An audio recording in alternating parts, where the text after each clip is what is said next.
नमस्कार दोस्तों। आज के इस वीडियो में आप लोगों का एक बार फिर से स्वागत है। दोस्तों, अगर इस वक्त दुनिया में अगर किसी एरिया में सबसे ज़्यादा हलचल है तो वो है हिमालयन रीजन, यानी कि हिमालय के आसपास का क्षेत्र। और इसका सबसे मुख्य कारण है चीन और उसकी विस्तारवादी नीति। दोस्तों, चीन जो है, अगर हम पिछले कुछ वर्षों में उसके फॉरेन पॉलिसी को देखें तो वो दुनिया पे अपना धाक जमाना चाहता है और शी जिनपिंग का सपना भी यही है। और धीरे धीरे उसने कई देशों के, आप कह सकते हैं कि छोटे छोटे टुकड़ों पे उसने कब्जा वो कर चुके हैं, चाहे श्रीलंका हो, केन्या हो, जैम्बिया हो। तो ये सभी जो चाइना कर रहा है वो अपने विस्तारवादी नीति के तहत ही कर रहा है। और दोस्तों, अब चीन ने एक और नया विवाद को जन्म दे दिया है और ये विवाद जो है वो भूटान को लेकर है। यानी कि अब भूटान में भी कुछ पीस ऑफ लैंड को चाइना कह रहा है कि ये हमारा लैंड है, क्लेम कर रहा है। भूटान उसको सिरे से खारिज कर रहा है। सो दोस्तों, आज की इस वीडियो में हम चाइना के इस नए विवाद के बारे में ही बात करेंगे जो कि उसने भूटान के साथ शुरू करने की कोशिश की है। दोस्तों, आप सभी को पता है कि पिछले 2-3 महीनों से भारत और चीन के बीच में कितना तनावपूर्ण स्थिति बना हुआ था, जो कि अभी धीरे धीरे डी एक्सेलरेशन की तरफ बढ़ रहा है। लेकिन हम और हमारे जो इंडियन आर्मी है, फौज है, वो चीन पे विश्वास नहीं कर सकते हैं, वो विश्वास के पात्र अब नहीं है। तो दोस्तों, डी एक्सेलरेशन LAC के अलाउंग जरूर हो रहा है लद्दाख के क्षेत्र में, बट जो इंडियन आर्मी है वो चाइना पे ट्रस्ट नहीं कर सकती है। खैर दोस्तों, आज का जो हमारा मेन मुद्दा है वो भूटान के इशू को लेकर है, तो हम उसी पे ज़्यादा ध्यान देंगे। तो दोस्तों, उस इशू पे हम ध्यान दें उससे पहले मैं आपको चाहता हूँ कि आप भूटान के बारे में कुछ बेसिक इन्फॉर्मेशन को जानें, जैसे कि उसकी राजधानी क्या है, वहाँ के लोग कौन से भाषा बोलते हैं, किस धर्म को वहाँ फॉलो करते हैं लोग, और वहाँ की कुछ अच्छी बातें, यूनिक बातें जो आपको जानना बेहद ज़रूरी है, ताकि हम उनसे कुछ सीख सकें, हम अपने देश में उसको लागू कर सकें, और अगर हमें कभी मौका मिले तो हम भूटान की अच्छाइयों को जाके भूटान में देख सकें। तो दोस्तों, भूटान जो है वो काफ़ी छोटा, मतलब area wise and population wise काफ़ी छोटा देश है। भूटान की जो कुल जनसंख्या है वो 7,63,000 के आसपास है। वहाँ के जो लोग हैं वो मेनली बुद्धिज़्म को फॉलो करते हैं एंड 80% के आसपास वहाँ की जो जनसंख्या है वो बुद्धिस्ट लोगों की है। बचे 20% में 15 to 70% हिंदूज हैं एंड बाकी रिलीजन्स हैं। दोस्तों, वहाँ के जो लोग हैं वो जिस लैंग्वेज को बोलते हैं, जो उनका ऑफिशियल लैंग्वेज है वो दजोंका है। और वहाँ की जो करेंसी है, भूटानी करेंसी, वो है भूटानीज नगुलत्रम। सो दोस्तों, ये कुछ बेसिक इन्फॉर्मेशन था कि भूटान की कैपिटल सिटी कहाँ है, उसकी करेंसी क्या है, वहाँ के लोग क्या बोलते हैं, किस रिलीजन को फॉलो करते हैं। ये बेसिक इन्फॉर्मेशन तो आपको हर कंट्री के बारे में पता होना चाहिए। अगर वो आपका नेबर है जिसके साथ इंडिया का कोई ऑफिशियल रिलेशन है तो ये तो पता होना ही चाहिए। अब चलिए दोस्तों, मैंने कहा था कि कुछ अच्छी बातों को जानेंगे। तो दोस्तों, भूटान के बारे में भूटान जो है वो बेहद छोटा देश है, बट इसके अंदर इतनी अच्छाइयाँ हैं कि हमको इस देश की अच्छाइयों से सीखने को बहुत कुछ मिलता है। सो दोस्तों, एक एक करके जानते हैं। भूटान अपने यहाँ लोगों को free basic education and health care facility provide करवाता है, और ये वन ऑफ द कंट्री है, मतलब कुछ गिने चुने देशों में से है जो कि फ्री बेसिक इन्फॉर्मेशन और हेल्थ केयर फैसिलिटी प्रोवाइड कर रहे हैं। भूटान में वहाँ का जो टोटल क्षेत्रफल है उसमें 70% से ज़्यादा, या आप मिनिमम कह सकते हैं 70%, इतना तो वहाँ फॉरेस्ट कवर है ही, यानी कि वहाँ पे ग्रीनरी बहुत ज़्यादा है। और इसका मेन कारण क्या है दोस्तों, कि जो वहाँ के लोग हैं उनका एक एनवायरनमेंट के साथ, वातावरण के साथ काफ़ी अच्छा, कह सकते हैं आप, दोस्ती है। यानी कि वो लोग काफ़ी ज़्यादा डिसिप्लिन में रहते हैं और प्रकृति को वो लोग बहुत ज़्यादा, प्रकृति से आप कह सकते हैं कि वो लोग बहुत प्रकृति को प्यार करने वाले लोग हैं। सो वो अपने जो वातावरण है उसमें बहुत कम डैमेज पहुंचाते हैं और हरियाली पे बहुत ज़्यादा ध्यान देते हैं। दोस्तों, भूटान जो है वो बहुत गिने चुने देशों में है जहाँ पे कि कोई ट्रैफिक लाइट नहीं है। बट ट्रैफिक लाइट नहीं है, लेकिन वहाँ के जो लोग हैं वो बहुत अनुशासन प्रिय लोग हैं, सो उनको ट्रैफिक लाइट की ज़रूरत पड़ती भी नहीं है। दोस्तों, आप एक बार इमेजिन करके देखिए कि दिल्ली, मुंबई, चेन्नई, अगर इन शहरों में ट्रैफिक लाइट ना हो तो फिर क्या हालत होगी। लेकिन भूटान में ऐसा कुछ क्योश नहीं होता है। भूटान जो है वो दुनिया में उन 43 देशों में से एक देश है जिसको कि हम लैंडलॉक्ड कंट्री कहते हैं, जो कि चारों तरफ से अपने ज़मीन से घिरा हो। दोस्तों, भूटान जो है वो ओनली नेशन, इकलौता देश है जो कि कार्बन नेगेटिव है। कार्बन नेगेटिव का मतलब कि उस कंट्री से कार्बन जो है वो कम रिलीज होता है और ज़्यादा वो एब्जॉर्ब करते हैं।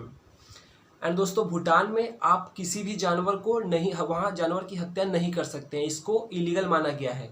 और अगर आप ऐसा करते हैं तो आपको वहाँ उम्र कैद की सज़ा हो सकती है। तो दोस्तों आपके दिमाग में एक क्वेश्चन आएगा कि क्या वहाँ के लोग जो है वो मीट नहीं खाते हैं? तो दोस्तों इसका आंसर है कि वो लोग मीट खाते हैं, बट उनके कंट्री में किसी जानवर को नहीं मार सकते, वो लोग मीट को इम्पोर्ट करवाते हैं। एंड दोस्तों भूटान जो है वो दुनिया का लास्ट कंट्री माना जाता है जिसने टीबी को अपने देश में इंट्रोड्यूस करवाया था। एंड दोस्तों भूटान में, क्योंकि मैंने बताया कि जो वहाँ के लोग हैं वो मेनली बुद्धिज्म को फॉलो करते हैं, बुद्धिस्ट रिलीजन को बिलोंग करते हैं।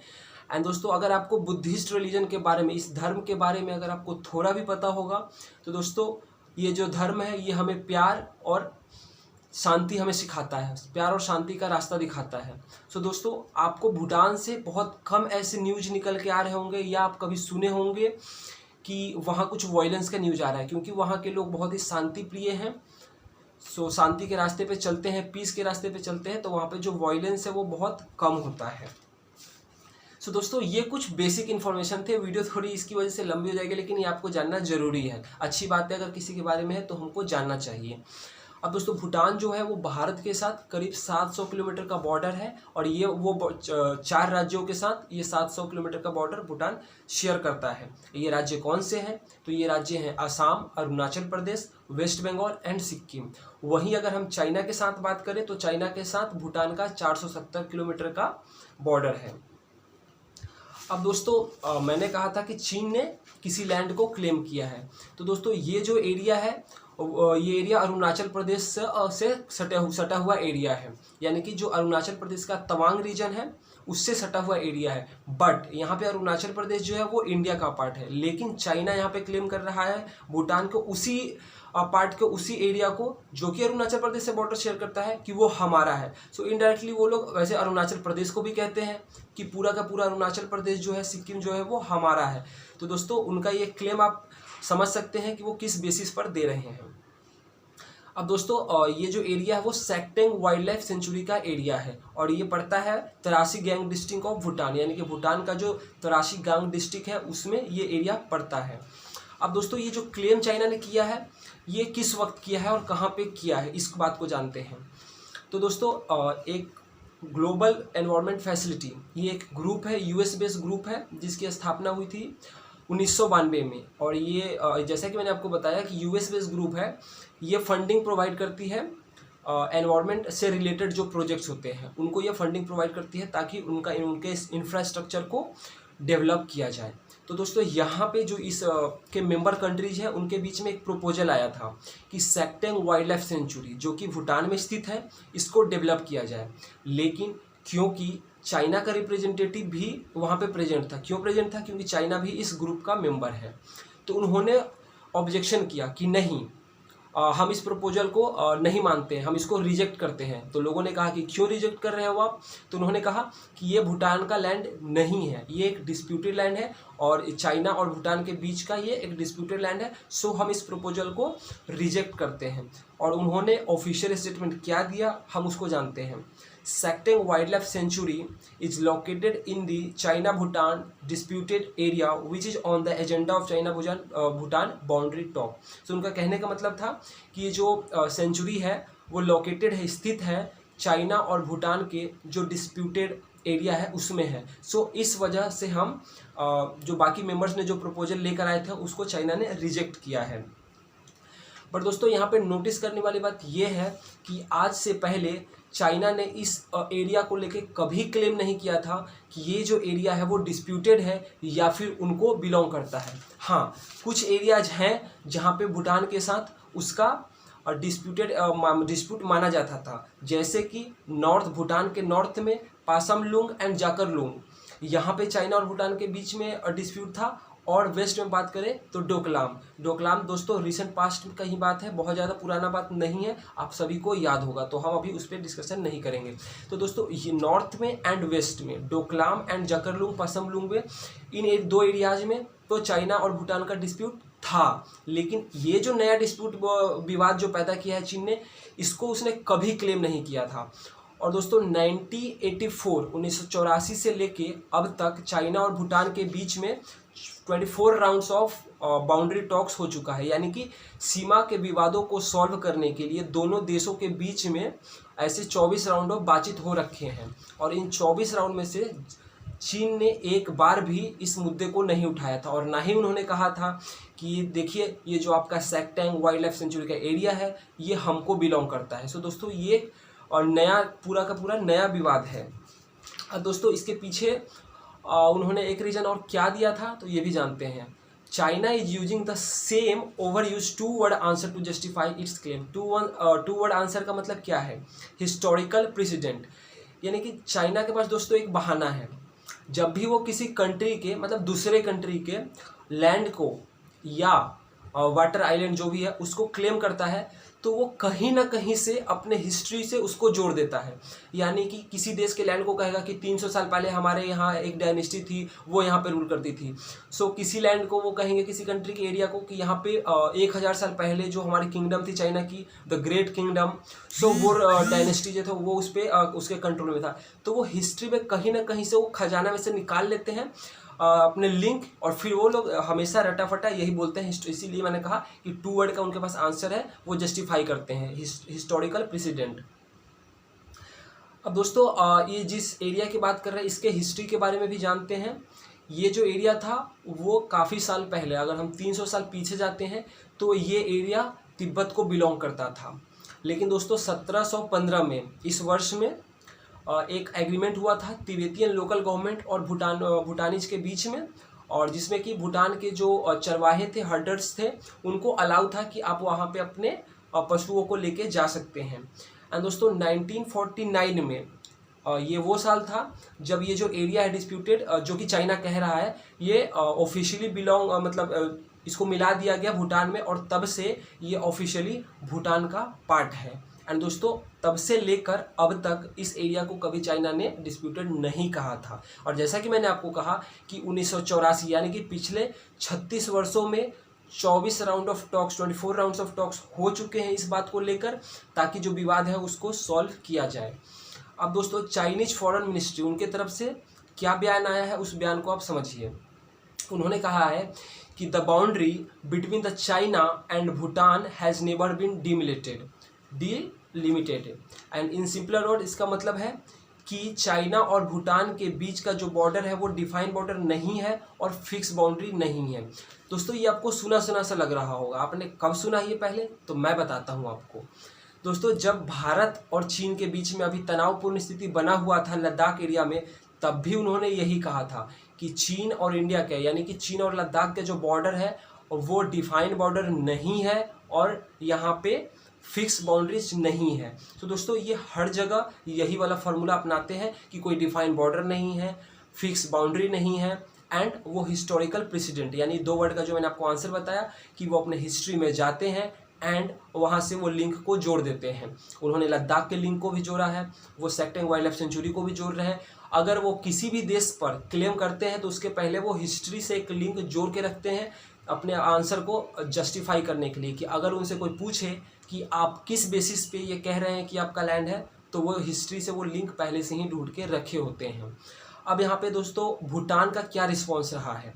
भूटान काफ़ी छोटा देश है, वो चीन से डायरेक्ट टक्कर नहीं ले सकता है दोस्तों, ये एक सच्चाई है। बट भूटान ने कैटेगोरिकली अभी एक ऑफिशियल स्टेटमेंट वहाँ से आया है, और वो भी उन्होंने इंडिया के थ्रू चाइना को दिया है। क्यों? क्योंकि चाइना एंड भूटान के बीच में कोई ऑफिशियल रिलेशन नहीं है। ऑफिशियल रिलेशन नहीं है, इसका मतलब यह है दोस्तों कि ना ही भूटान का कोई एम्बेसी चाइना में है और ना चाइना का कोई एम्बेसी भूटान में है।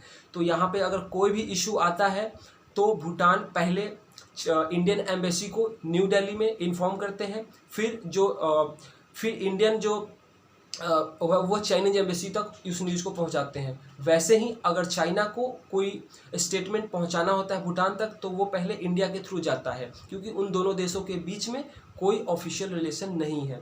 तो दोस्तों यहाँ पर भूटान ने साफ भाषा में कहा है शब्दों में कि जो ये वाइल्ड लाइफ सेंचुरी का जो एरिया है ये एक integral and sovereign territory of Bhutan है। यानी कि भूटान ने कहा है कि ये उसको बिलोंग करता है और ये उसका आंतरिक मामला है, उसका आंतरिक मतलब विद इन द टेरिटरी है, ऐसा भी नहीं है कि ये चाइना के साथ बॉर्डर पर है। अब दोस्तों वहाँ पे जहाँ पे मैंने बताया था कि ग्लोबल समिट हो रहा था, वर्चुअल ग्लोबल समिट, तो वहाँ पे भूटान का कोई रिप्रेजेंटेटिव नहीं था। वहाँ पे भूटान को जो रिप्रेजेंट कर रही थी उनका नाम है अपर्णा सुब्रमण्यम, और ये एक IAS ऑफिसर है। और उस ग्रुप में ये इंडिया को, भूटान को, श्रीलंका को, इन सब, बांग्लादेश, इन सभी देशों को आप कह सकते हैं कि रिप्रेजेंट करती है। एंड दोस्तों यहाँ पे चाइना ने इंडिया को इनडायरेक्टली टारगेट भी किया है। उन्होंने कहा है कि ये जो विवाद है वो हमारे और भूटान के बीच में है, सो हम नहीं चाहते हैं कि कोई थर्ड पार्टी इस हम दोनों कंट्रीज़ के बीच में आए। तो दोस्तों यहाँ पे जो उनका हिंट था वो कुछ हद तक आप कह सकते हैं कि USA को लेकर था, एंड लार्जली जो था मेजरली वो इंडिया को टारगेट कर रहे थे कि आप हमारे दोनों देशों के बीच का जो विवाद है उसके बीच में आप मत आइए। सो दोस्तों ये पूरा इशू था जो मैंने आपको समझाने का कोशिश किया था काफ़ी आसान और सरल भाषा में, कि भूटान का कौन सा रीजन है जिसको चाइना क्लेम कर रहा है और क्यों क्लेम कर रहा है, उसके पीछे का वो रीजन क्या दे रहे हैं। सो दोस्तों वीडियो के स्टार्टिंग में मैंने कहा था कि अभी ये जो एरिया है खासकर साउथ एशिया का, यहाँ पे बहुत ज़्यादा हलचल है। और दोस्तों यही वो हलचल है जिसकी वजह से दुनिया अभी चिंतित है, क्योंकि दिन प्रतिदिन चीन जो है वो कहीं ना कहीं इस एरिया में विवाद को खड़ा कर रहा है। कभी वो संकाकू आइलैंड को लेकर जापान से भिड़ता है, तो कभी लद्दाख को लेकर इंडिया से, एंड अब वो भूटान से सेक्टेंग वाइल्ड लाइफ सेंचुरी के आड़ में एक नया विवाद को खड़ा करने की कोशिश कर रहा है। और दोस्तों यहाँ वो भूटान के साथ विवाद की कोशिश नहीं कर रहा है, यहाँ पे वो इंडिया को फिर से इन्वॉल्व करना चाहता है चाइना अपने साथ विवाद में। क्योंकि अगर कल के दिन में भूटान को अगर सामना करने की बात आती है चाइना से बात करने की, तो यहाँ पे इंडिया को रिप्रेजेंट करना पड़ेगा। यानी भूटान अपने आप पे इतना कैपेबल नहीं है कि वो चीन से बात कर पाए, और वैसे भी उनका कोई ऑफिशियल रिलेशन नहीं है, तो यहाँ पे इंडिया को बीच में आना ही पड़ेगा। सो दोस्तों हम लोग एक और जहाँ सोच रहे हैं कि लद्दाख में डीएक्सेलरेशन हो रहा है, तो दोस्तों इसके पीछे भी चाइना का कुछ ना कुछ आप कह सकते हैं कि वो लोग काफ़ी दुष्ट लोग हैं, आप सिंपल भाषा में कह सकते हैं अपने भाषा में। तो वो इंडिया का इतना जल्दी पीछा नहीं छोड़ने वाले हैं, वो इंडिया को एक नए विवाद में लाने की कोशिश कर रहे हैं। और इसीलिए उन्होंने ऐसे टाइम पे उठाया है कि जब लद्दाख का जो इशू है किसी वजह से उनको पीछे हटना पड़ा है, चाहे उनके ऊपर किसी भी चीज़ का दबाव हो, लेकिन उनको पीछे हटना पड़ा है। सो वो एक नए विवाद को जन्म देना चाहते हैं ताकि वो फिर से इंडिया के आमने सामने आए। एंड दोस्तों उनका जो विस्तारवादी नीति है उसकी वजह से इस एरिया में काफ़ी ज़्यादा तनाव बढ़ गया है, क्योंकि जितने भी कंट्रीज जैसे आप मलेशिया की बात कीजिए, फिलीपींस की बात कीजिए, Brunei, Cambodia, Laos, Vietnam, Japan, India, Tibet, even Nepal जो है वो अभी फिलहाल चाइना के आप कह सकते हैं कि पूरे प्रभाव में है। और दोस्तों वहाँ से भी कुछ न्यूज़ आया था कि चाइना ने उनके कुछ लैंड को कब्जा किया। खैर छोड़िए, वो एक अलग इशू है कि नेपाल तो अभी कम्प्लीटली चाइना के प्रभाव में है, तो उनका लैंड चला भी जाएगा तो वहाँ के प्राइम मिनिस्टर को अभी कुछ समझ में नहीं आएगा। सो दोस्तों इस एरिया में काफ़ी ज़्यादा तनाव आने वाले टाइम में और बढ़ेगा, क्योंकि चाइना जो है वो किसी देश को बख्श नहीं रहा है और हर जगह वो एक नए इशू को जन्म देने की कोशिश कर रहा है। सो दोस्तों और चाइना के इस एक्टिविटी पे पूरे दुनिया के जितने भी खासकर डेवलप नेशन है उनका तो नज़र बना हुआ है, और USA की तरफ से तो हर दिन कुछ ना कुछ कमेंट तो आते ही रहते हैं चाइना को लेकर। सो दोस्तों उसमें से हमें जो इम्पोर्टेंट लगेगा कि आप लोगों के साथ शेयर करना है वो हम ज़रूर करेंगे। एंड ऐसे ही आगे जो अगर इससे रिलेटेड कुछ अपडेट आता है तो उसको भी ऐसे ही डिटेल में हम जानने की कोशिश करेंगे। और दोस्तों आप लोग अगर चैनल को अब तक सब्सक्राइब नहीं किए हैं तो चैनल को सब्सक्राइब कर दीजिए, क्योंकि हमारे चैनल पे जो भी वीडियो अपलोड होते हैं आप हमारे दूसरे वीडियोज़ को भी जाकर देखिए जो इस इशू से रिलेटेड है, इंडिया नेपाल से, इंडिया चाइना डिस्प्यूट। तो काफ़ी ज़्यादा सरल और आसान भाषा में मैं समझाने की कोशिश करता हूँ ताकि हर किसी को समझ में आ सके। इसको हम टेक्निकल